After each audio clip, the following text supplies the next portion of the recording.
Well, recent college graduates are entering a different job market than their parents did. New positions, digitized recruiting, remote workers and contractors have all transformed the workplace. Older job seekers are navigating those changes as well as more people are working later in life. So how can you find work you like or build a career? The book Reinvention Roadmap, Break the Rules to Get the Job You Want and Career You Deserve, has unexpected career advice. Here to tell us about it is author Liz Ryan. She is the CEO and founder of Human Workplace, a publishing, coaching, and consulting firm, and she's a former columnist for the Chicago Sun-Times and currently contributes to Forbes.com and LinkedIn. Welcome, Liz. Good to have you. Thank you. Thanks for having me. First of all, you asked job seekers to begin by asking a big question, and that is, what do I want to accomplish while I'm alive? Why is that a key question? Well, you know, we for a very long time have sort of had the training or the idea that all you get to ask for in a job is a paycheck.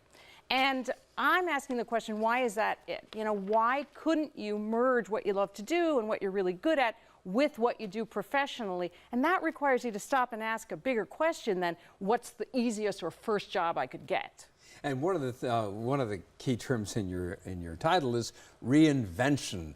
What do you mean by reinvention? Well, I mean, reinvention is a kind of a physical process, right? When a living being changes from one state to another, like a snake wriggling out of its old skin or a hermit crab leaving one little house and finding a bigger one. We all reinvent, whether we want to or whether we are forced to. And in this working world today, more and more of us are finding that we have to be ready to reinvent, either of our own design or because a job goes away, an industry goes away. And so reinvention becomes a critical life skill.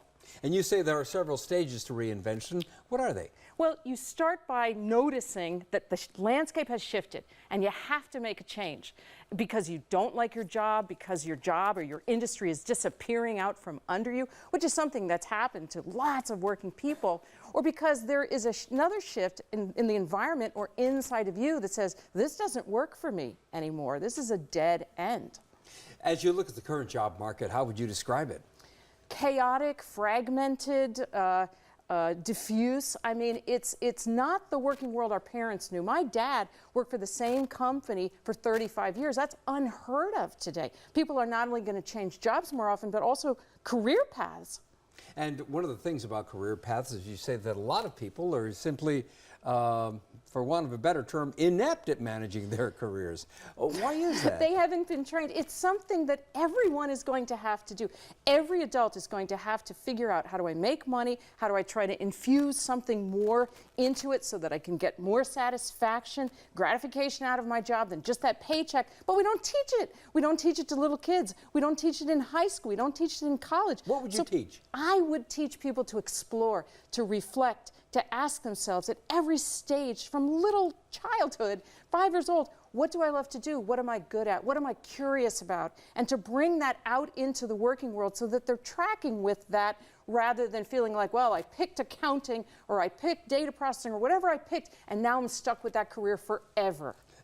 You refer throughout the book to something you call business pain. Oh, yeah. What is business pain? Business pain is the notion of a problem that needs to be solved in business. And this is the power that job seekers and working people have, is their understanding of business pain and specifically their ability to solve it. Because once you know that organizations tend to have a certain kind of pain that you are able to solve, you have some economic power in the equation, and you're not just another lowly job seeker waiting for a chance. And speaking of job seeking, you say that the accepted advice is that you don't write directly to the department head that is hiring. You write to HR and you go through the process, but you say no, write directly to the person who's hiring. Why do that? I was an HR VP for 20 years in Chicago. Well, you're sabotaging your profession then. I know it, but it needs to be sabotaged. It needs to be blown up and started over. Really, the state of HR, specifically in recruiting, is in a bad way. And so I'm teaching job seekers to sort of crawl through the wreckage of that busted system and reach the person with the pain, and that's the department manager. If you work in accounting, if you work in manufacturing, if you work in customer service, reach the person with the problem and talk to them about the problem. That's your power in that communication. Do you have any examples of somebody who did that to? Oh, so many. It happened to me when I was an HR person way back in the day, and managers would come into my office and say, you know, I got this letter. We ran a job ad, and a lot of people dutifully, you know, followed the directions in the job ad, sent their resumes or whatever. But this person found me, and that's impressive because that's before LinkedIn. That makes it easy. And they wrote to me and they said, you know, I've had experience in this or that. Don't know if you're dealing with this. Maybe we should talk. I want to talk to this person. And I'd say, great, let's bring them in. You have little faith in online job applications. Why? It's a flattening, it's a mechanical, dehumanizing process. It's just a travesty to try to hire people based on keywords, Phil. Anybody can claim keywords that they parrot out of a job ad. It doesn't tell their story and their heft and their brilliance in a way that an actual paragraph, a letter could do. You encourage job applicants to brand themselves throughout their career. Yes. What do you mean by branding? Because it's a word that's been, it's a term that's been out there. Gets bandied about, right? Typically, we're taught to write a resume like this, Phil.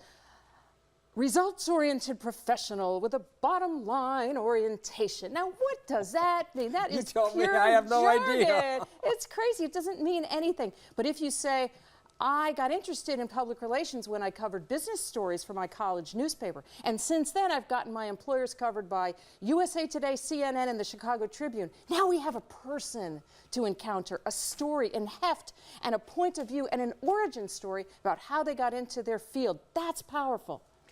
You also acknowledge that people do need to get jobs to survive. Okay, say it's not the job you want, it's not the career you want, but you've got to pay the rent, you've got to eat. Sometimes you have to take a survival job. You have to take the first job that you can get just to keep the wolf and the door apart, right? Then you can have a little breathing room to take time to reflect and think about your long-term path and brand yourself for the job you want, make a target employer list, and start reaching out to those employers one by one. What is the most common question you get from people who need advice on getting a job or progressing in their career? The most common question I get is, what do employers really want? It's a terrible question, Phil, because there's no such thing as employers as a block. We have to start to subdivide and realize these are living people with families and stories and mortgages and problems. We can speak to them that way, person to person. Job seekers don't need to be on bended knees saying, please, sire, give me a chance. There's no power in that. If you call the plumber, you're not going to ask the plumber, tell me about a time when you got a kid's sock out of a tub drain. They're going to say, call somebody else, lady. You're going to approach employers the same way, as an equal, and that's your power in the hiring equation. Liz Ryan, thank you so much for stopping by. We appreciate it. Again, the book is Reinvention Roadmap, Break the Rules to Get the Job You Want and Career You Deserve. You can read an excerpt on our website.